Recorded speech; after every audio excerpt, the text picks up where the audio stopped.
నమస్తే. ఇప్పుడు మీరు చూడబోతున్న వీడియో ఖచ్చితంగా మీకు ఉపయోగపడుతుంది, నచ్చుతుంది కూడా. మరి మీకు నచ్చిన విషయం నాకు తెలియాలి అంటే ఈ వీడియోని మీరు లైక్ చేయాలి, షేర్ చేయాలి, అలాగే మన ఛానల్‌ని సబ్స్క్రైబ్ చేయాలి. మీ సపోర్ట్‌ని నాకు అందిస్తారు కదా? ఓకే. ఇప్పుడు వీడియోని స్టార్ట్ చేద్దాం. అక్క 22వ తారీఖు అట్టహాసంగా స్వామి విగ్రహ ప్రాణ ప్రతిష్ఠ జరగబోతోంది. సో స్వామి విగ్రహానికి సంబంధించిన ఫొటోస్ కూడా బయటకు వచ్చి చూసారా?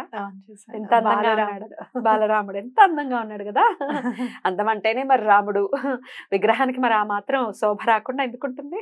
విగ్రహాన్ని చెక్కిన అతని పేరు విన్నావా? అరుణ్ యోగి. అరుణ్ యోగి నిజంగానే ఏ జన్మలోనో ఒక అద్భుతమైనటువంటి యోగి అయి ఉంటాడు ఆయన కదా. లేకపోతే అంత కళ రావటం, నైపుణ్యత రావటం అంటే అది ఈశ్వర కృప. నేను జక్కన్న గురించి విన్నాను. అమరశిల్పి జక్కన్న అని. ఆయన రాయిని చూసి అందులో కప్ప ఉందని గుర్తించారట. కప్ప అంటే కప్ప ఫ్రాగ్. ఫ్రాగా? రాయిలో ఫ్రాగ్? రాయిలో ఫ్రాగ్ ఉంటుంది అని ఇలా వింటారు ఆయన. విని ఈ శిల పనికిరాదు చెక్కడానికి, శిలలు కూడా చూస్తారనమాట, దేవుని విగ్రహాలు చెక్కచ్చా లేదా అని చెప్పి టెస్ట్ చేస్తారు. ఓన్లీ ఆ శిల్పికి మాత్రమే తెలుస్తుంది అనమాట వైవిధ్యం. లైవ్ ఫ్రాగ్ ఉంటుంది అంటే బ్రతికున్న కప్ప ఉంటుంది. అదేంటి లోపల ఉంటుంది మరి. రాయికి మధ్య నీరు ఉంటుంది కదా, ఒక్కొక్కసారి రాయికి మధ్య నీరు ఉంటుంది, మడుగు ఉంటుంది.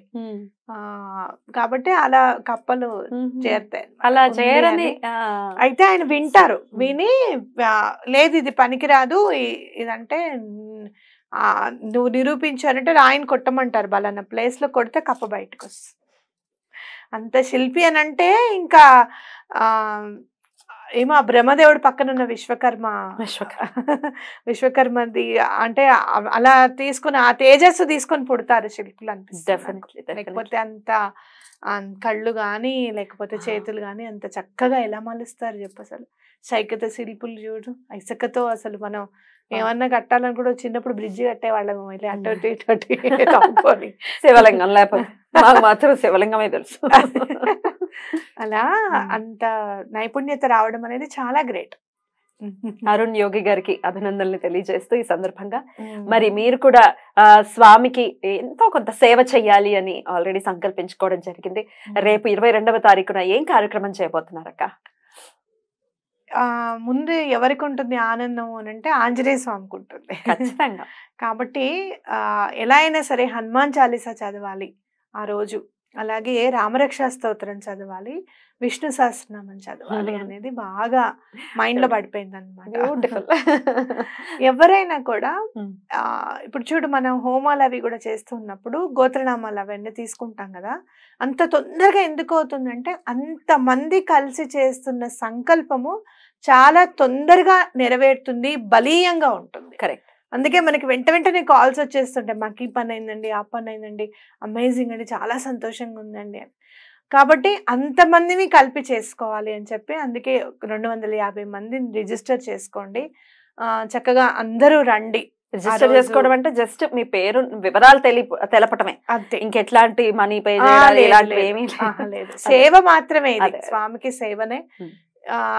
ఆంజనేయ స్వామి ఇంత ఇలా నిలబెట్టాడు మీ అందరి ముందు కాబట్టి ఆయనకి ఏదో ఒకటి రాముల వారికి కానీ ఆంజనేయ స్వామి కానీ రామ్ దర్బార్ కనుక సేవ అనేది చెయ్యాలి. మనం వంతు సాయంగా మనం ఏదైనా చెయ్యాలి. ఉడితే చూడు ఇంత చిన్నగా ఇసుకది ఒంటికి తెచ్చుకున్న ఇసుకని విదిలించిందిట. ఆ ఉడతా భక్తే ఉంది మనలో కూడా అని అనుకుంటాను నేను. కాబట్టి ఎలా అయినా సరే చెయ్యాలి అనే సంకల్పంతో ఏదైనా సమర్పించుకోవాలి అనే సంకల్పం. ఇలా 250 మంది కలిసి ఇవన్నీ చదివారనుకో 1000 సార్లు చదివినట్టు అవుతుంది అనమాట. కాబట్టి అలా చెయ్యాలి అన్న సంకల్పంతో ఈ ప్రోగ్రామ్ ని పెట్టడం జరిగింది. ఎప్పుడక్క ఎప్పుడు ఉంటుంది? 22వ తారీఖే 3 నుంచి స్టార్ట్ చేద్దాం మధ్యాహ్నం అనుకుంటున్నాము. అల్కాపురి క్రాస్ రోడ్స్ పక్కనే శ్రీకృష్ణ దేవాలయం అని ఉంది.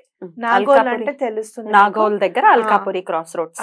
మీరు ఎల్బీ నగర్ నుంచి వచ్చేటైతేనేమో ముందు కామినేని హాస్పిటల్ రోడ్ స్ట్రైట్ గా వచ్చేస్తే మీకు గుడే కనిపిస్తుంది, ఎడం చేతి వైపు గుడే కనిపిస్తుంది నాగోల్కి వెళ్ళే దారిలో.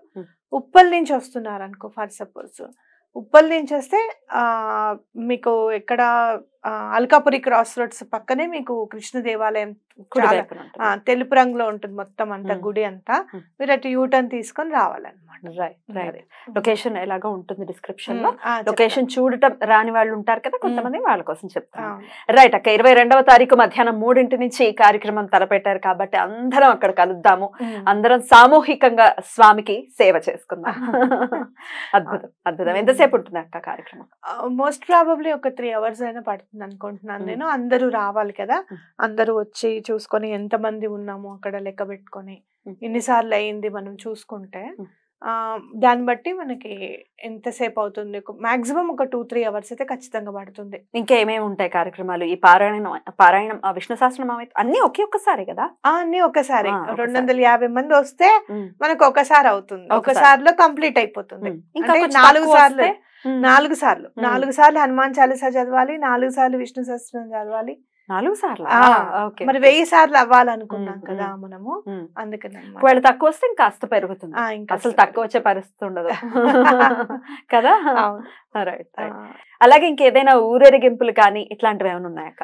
చిన్న పల్లకి ఉందిట వాళ్ళ దగ్గర, కొంచెం పల్లకి సేవ ఏమైనా చేద్దాం స్వామికి అక్కడ గుడి దగ్గరే కొద్దిగా నడిచాను అనుకుంటున్నాను నేను. ఏదైనా సరే అక్కడక్కడే చేసుకుందాం అని చెప్పి తప్పకుండా అనుకుంటున్నాను. ప్రసాద వితరణ ఉంటుందా? వచ్చిన వాళ్ళకి కొద్దిగా ప్రసాదం వండమని చెప్పాను నేను. ఇవాళ ఇనిషియేట్ చేయడం జరిగింది. మంచినీళ్ళు కానీ ప్రసాదం కానీ స్వామివారికి ఎట్లా సమర్పించుకుంటాం కాబట్టి వచ్చిన వాళ్ళందరూ కూడా ఆంజనేయ స్వామి స్వరూపాలే అనుకోవాలి. ఎందుకంటే రాముల వారికి సేవ చేయడానికి వచ్చారు కాబట్టి వాళ్ళందరికీ కూడా ప్రసాదం అరేంజ్ చేయడం జరిగింది. Beautiful beautiful. హైదరాబాద్ పరిసర ప్రాంతాల్లో ఉన్న వాళ్ళు ఖచ్చితంగా వచ్చి మనం అందరం కలిసి సేవ చేసుకుందాము. ఎన్నో రోజుల నుంచి, ఎన్నో రోజులే ఉంటాయి, ఎన్నో వందల ఏళ్ల నుంచి ఉన్నటువంటి ఈ అంశం ఎట్టకేళ్లకు శుభం కార్డు పడింది అని అంటారు కదా, అలా శుభం కార్డు పడింది కాబట్టి ఖచ్చితంగా ఈ సేవలో మనం అందరం పాత్రలు అవుదాం. ఖచ్చితంగా అద్భుతమైనటువంటి కార్యక్రమం అక్క. ఇది దిగ్విజయం అవ్వాలి ఆ రామ కృప చేత అని మనస్ఫూర్తిగా కోరుకుంటూ thank you so very much అక్క. జై శ్రీరామ్. జై శ్రీరామ్. నమస్తే.